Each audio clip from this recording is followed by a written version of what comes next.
Welcome to Habitly Courses, a production of Manage to Win. Each course is divided into multiple lessons for easy viewing. All are now completely free, so you can watch them on your own or work through them as a team. Please subscribe to this channel, leave a comment, and share your favorite lessons with others. Try to find something that helps you be your best. Welcome back to Assessing Talent. We're going to dive into Lesson 3, Driving Forces. Let me ask you, how many of these statements describe a value, a motivator, or a driving force?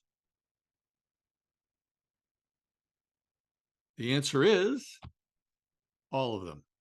When you think about what drives us, it's the way we look at life, it's how we process information, to judge things as positive or negative, safe or unsafe, based on our set of beliefs. And what drives us affects our perspective and shapes our view of the world. When we talk about 12 driving forces, they're based on 6 keywords. Those keywords are the original PIAV that I've mentioned previously: personal interests, attitudes, and values. And what happened was, in our earlier reports, we had high and low scores, like the DISC, but that wasn't good or bad. So our vendor, TTI, actually created it where we have 12 driving forces instead of 6 keywords with high and low scores. And it's much easier to work with now. I'm going to walk you through these one by one. Now, this is a quick glance, and then we're going to dive a little bit deeper. But keep in mind, you may want to start and stop this training to read all the information on each slide. I'm not going to read slides because I know you know how to read, and that would be a waste of your time.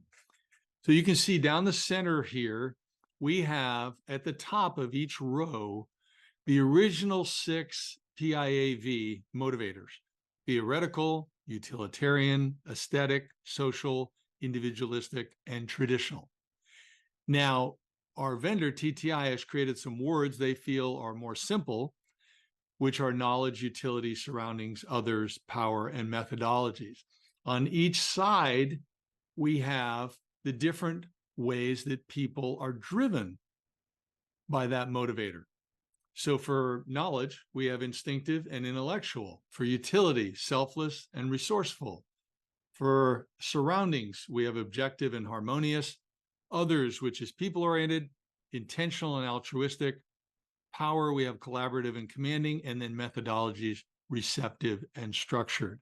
I'm going to dive deeper into these as we go through. I'd like to start, though, by talking about 3 different clusters that are in our reports. The first are our primary driving forces cluster. These are your highest scores, your most intense 4 driving forces. These are the ones you really want to pay the most attention to. As an example, here's from one of our reports. You can see receptive is at the top with 88. That's going to be the most intense. I'm going to talk about what that means in a moment. It's followed by intellectual at 83. These are often linked together, by the way. The receptive person wants to consider options. The intellectual wants to learn, and they want to learn broadly and deeply. So a lot of times it's somebody who really wants to learn also wants to look around and consider all the options. You can see those are very intense, being in the 80s, but then you drop down to 65s for harmonious and intentional. Important for us to be aware of the harmonious and intentional. They're not quite as intense as something in the 80s. Next, we have the situational driving forces cluster.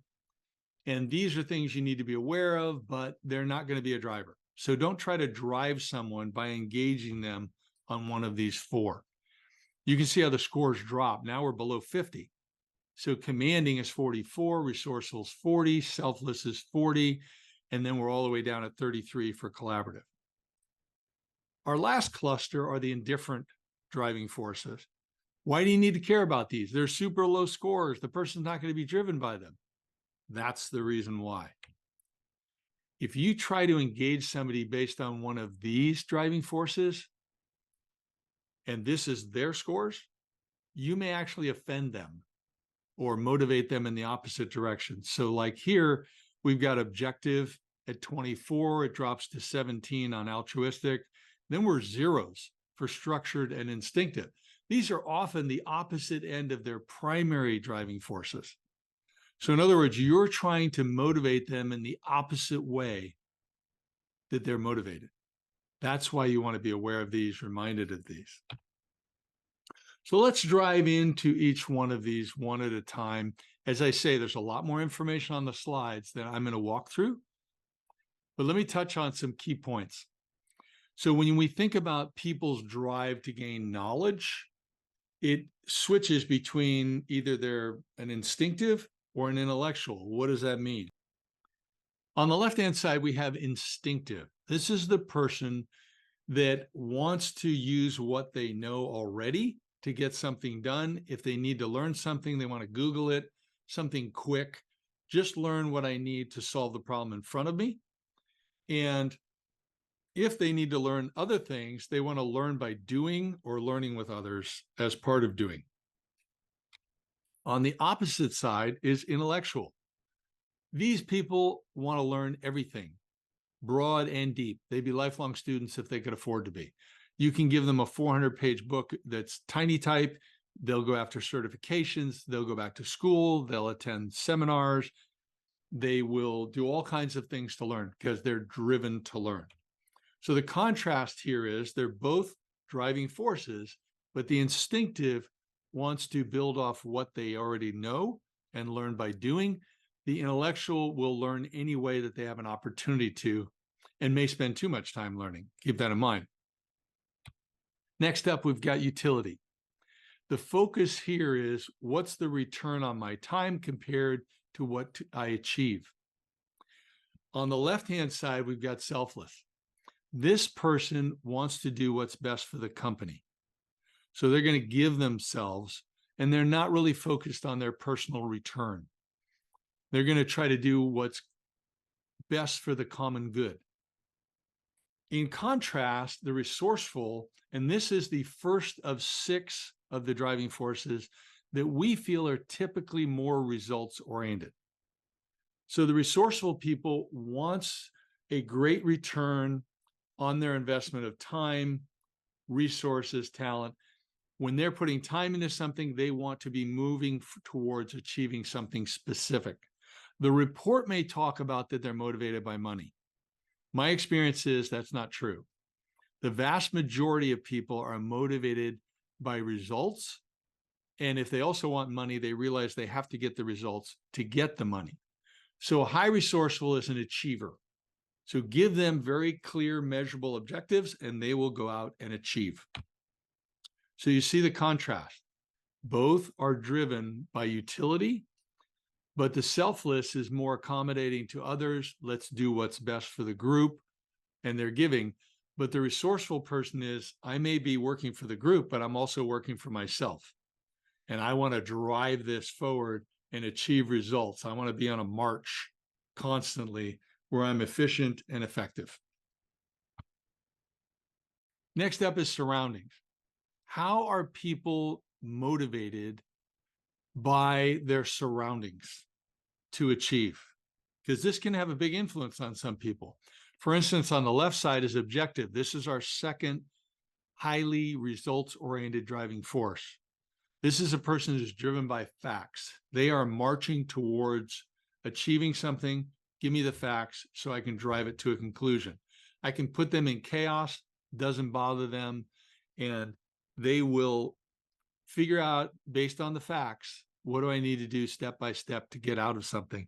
They also really don't have to work in nice offices. So I am an 89 on objective out of 100, very high. It's my second highest. And I can work in a garage. As a matter of fact, I'm recording right now in a garage. I have 2 offices in my home. One is a standard office and one is a garage that's been remodeled to work for me. It doesn't matter to me as long as the temperature's right. I've got good internet. My computer works well. I don't have to work in anything fancy. I'm going to be equally productive. That's the objective. Give me the facts. Let me drive this to a conclusion. I want to solve things and remove chaos. On the flip side is harmonious. This is the subjective thinker. They will think of the facts, but they also want to go by gut feel. They're artistic. They're creatives. Something to be aware of. So chaos is going to make them uncomfortable because it's out of balance. They want balance and harmony in relationships, in processes, and they do like nice offices. So on the one hand, you've got objective, give me the facts, I'll drive this through. On the other hand, you have harmonious, they want balance, they want subjective thought. How does this feel to me? What's the experience? Both are driving forces, but they come from a different perspective. Next up, we've got others. This is about people. This is the only one where we believe both sides of the scale are often very results oriented. Remember, I'm not saying the others that we're not mentioning as results oriented, that person can't achieve results. I'm just saying that these 6 that we highlight are typically more results oriented. So this is, how am I motivated by serving others? Now, on the left-hand side, we've got intentional. This is a person that comes to work, and they will have relationships at work. They may have friendships, but they're there to get things done on their own and through other people. They may care about other people, but that's not the primary driver. They're there to work, and they're intentional in driving things forward. That's results oriented. Interestingly enough, the flip side, altruistic, is also very results oriented because they want to save the world. They want to make this world a better place. They want to help this person who needs their help. So they'll put in the extra effort to make certain that they help somebody, and they will sacrifice themselves. Both of them results oriented, intentional, come to work, and they're going to drive through people and on their own to get things done. Altruistic, they are going to really care about people and try to make things better. They can get caught up a little too much in some situations, but they're sincerely trying to drive it to a better place. Next up, we've got power. How does power motivate people? Well, let me tell you, 2 sides of the spectrum. On the one side is collaborative. These people want to work in the background on a team, preferably small team. They are contributors, but they want to contribute as a team, and they're not so much concerned about power or recognition or status. On the flip side, we've got commanding. This is the 5th of 6 driving forces we feel are highly results oriented. The commanding person is good with big picture and detail. They want to drive things. And so give me power, give me authority, I will drive it. I can stand up in front of a group and drive things. I can lead an effort. They may be interested in advancing their career. When this is super high, and depending on the role, you may want to watch out that there may be some political motivation, positioning with a high commanding, but don't just immediately be biased and think that's happening. But the commanding is very results oriented. They want to drive. So you think about that. When it comes to power, we've got collaborative, good team players. They're working with us, cooperative. On the other side, commanding, they're going to drive it. Last but not least, we have methodologies. And this is, how am I connecting my personal beliefs with what I want to get done in the workplace? On the left-hand side, we've got receptive, and their thought is there's more than one way to get something done right. And so I want to know the options. I want to research things. I want to look for new ways to do things, even if I'm working a certain process and it works well. On the flip side, you have structured. Now, the structured believes there's a right and a wrong, and there is a best way to do something. The reports may describe a structured person as a fundamentalist. It's my way or the highway. That's not my experience. I've never run into that in the 1,000 or 2,000 assessments that I've done and all the thousands of people I've worked with. And also, by the way, to be candid, I am 100% on the structured. You can't be any more intense on structured than me. I am highly driven by finding the best way to do something. Totally open to new ways to do it. If you got a better way to do it and you can tell me in a nice tone of voice, you can tell me I'm totally wrong. I want to know it. But the highly structured is like, how do I find the best way to do that? There may be new information, things may change, may be new ways to do it. But I want to know the best way to do it. So when we're talking about structured, that is the 6th and final highly most probable results-oriented driving force. So there's 6 of those, and that's on the right-hand side. And so I want proven methods. I want stuff that's proven processes, structure I can do. On the flip side, the receptive on the left is I'm open to options. Hey, there's more than one way to, figure this out. And by the way, the highly structured is typically someone who has strong spiritual beliefs. Be aware of that so you can be respectful. But we talked about 12 driving forces. Here they are in a very simple chart. The other one I was looking at in the beginning is a chart that we use as a cheat sheet. So it gives you some tips on each one of these driving forces so you can be aware of how to engage someone or remind yourself on how to play to that strength if it's intense for you. What do I want you to do? I want you to memorize the DISC: dominance, influencing, steadiness, and compliance or conscientious on the DISC. Understand that so you can understand it with yourself. And that's how you do things. The DISC, behaviors, how you do things. Understand that so you understand your most intense behaviors and you can do work aligned with that. The driving forces are why you do things. So it drives you. I believe the driving forces are more important because the why affects the how. So learn these, play to your strengths, and then start trying to identify what's the most intense behaviors and driving forces in other people so you can relate to them that way. You may have to adapt your behaviors to another person's behavioral style. You may have to engage someone based on what motivates them, which is quite different than what motivates you. So think about this. In conclusion, I want you to pass the exam, but more importantly, what are you going to do differently based on what you just learned? Which one of these driving forces or motivators is most intense for you? Or maybe there's 2 or 3 or 4 that are very intense. I've seen 4 that are all over 70. I think I even once saw 4 that were over 80. That's amazing. That's a very intense person. Be aware of these and then try to align how you focus yourself based on these driving forces and your DISC. Have a plan. How can I apply what I just learned? And then proceed to the next lesson. Thank you very much.